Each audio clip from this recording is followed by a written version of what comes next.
নমস্কার।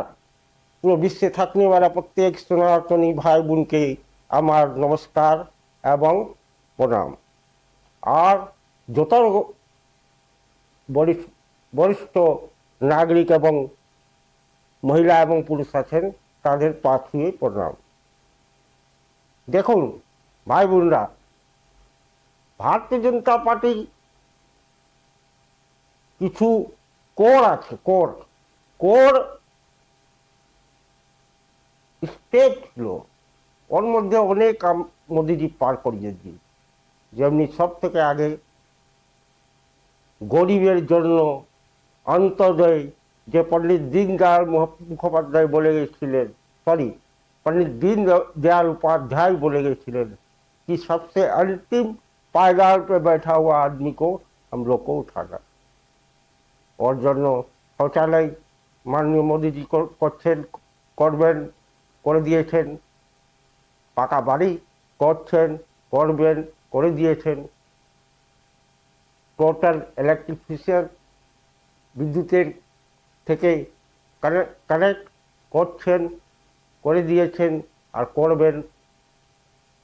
স্কুলের স্ট্যান্ডার্ড উঠাবার, যেখানে যেখানে আমাদের বিজেপি এনডিএ রাজ আছে ওখানে ওখানে স্ট্যান্ডার্ড মেনটেন হচ্ছে।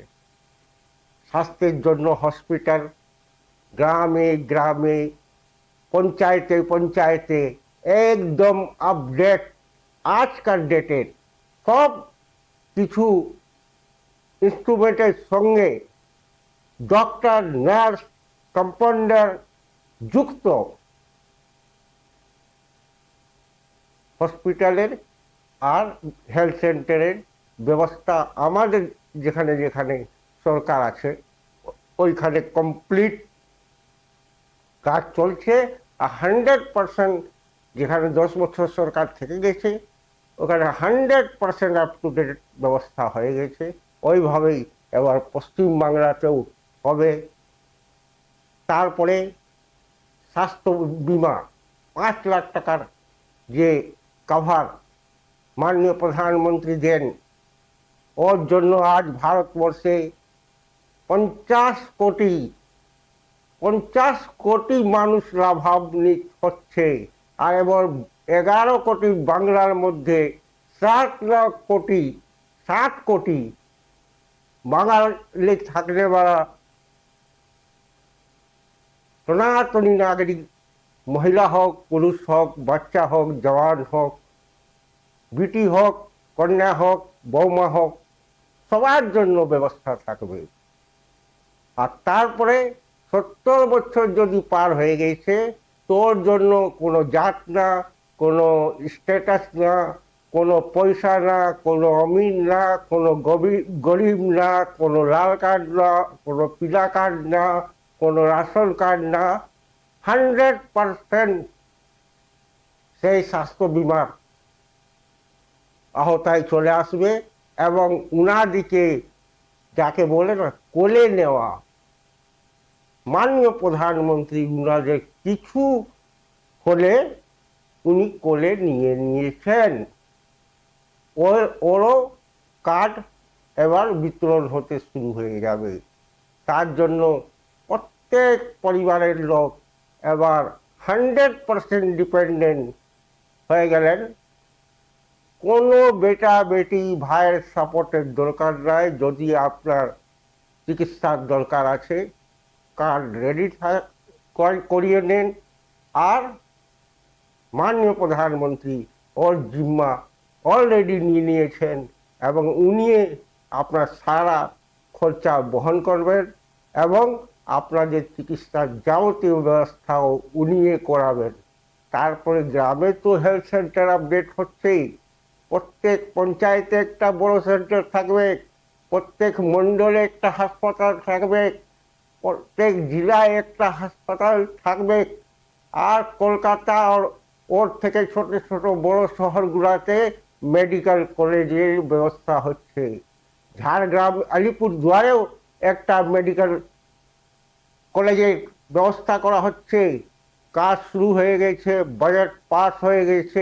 সব জায়গায় এবার দেখবেন চিকিৎসার ব্যবস্থা, খাবার ফ্রি, রাশন ফ্রি। রাশন আজ 82 কোটি লোক কোভিডের সময় থেকে আজ পর্যন্ত, মানে 10 বছর থেকে দুনিয়ায় কোনো রেকর্ড নাই কি কোনো প্রধানমন্ত্রী নিজের দেশের 82 কোটি লোককে ফ্রিতে আনাজ দিতে পারে। কেবল ওটা পারেন তো মাননীয় মোদিজি পারেন। কোনো দেশে একটা রেকর্ড নাই কি আয়ুষ্মান ভারত বলে একটা পলিসি এমনি লাগু করেছেন মাননীয় প্রধানমন্ত্রী, যাতে 140 কোটির মধ্যে 50 কোটি মানুষ কাভার আছেন অলরেডি। সরকার কাভার দিয়ে রেখেছে, ওর চিকিৎসায় কোনো খরচা কেউ ঘরের লোককে করতে হয় না। বলুন, এই রেকর্ডটাও মাননীয় মোদিজি করে রেখেছে। এমনি প্রধানমন্ত্রীকে যদি এই বিদেশি ছোকরা আর এই বিদেশি মহিলা যদি অপমানজনক কথা বলে তো কত খারাপ লাগে ভাই বোনরা, বলুন তো। যে কাজ কোনো দিন কংগ্রেস করেনি, ভারতীয় জনতা পার্টি 12 বছরে সব রেকর্ড ভেঙে দিল। আর কি চায়? আর যতদিন জিন্দা থাকবেন নিজের রেকর্ড নিজেই ভাঙতে থাকবেন এবং ভারতকে বিকশিত ভারত বানাবার যে লক্ষ্য আছে ওই দিকে এবার উনি শ্রী গণেশ করে দিয়েছেন। ইউয়া দিকে সব থেকে আগে সশক্ত এবং শিষ্টাচার আর সংস্কৃতি আর ভারতীয় সনাতনী মানসিকতা বানাবার জন্য বলে দিয়েছেন नशा मुक्त भारत, युवाओं को नशा मुक्त हमें बनाना है। भारत माता की जय, वंदे मातरम, जय श्री राम।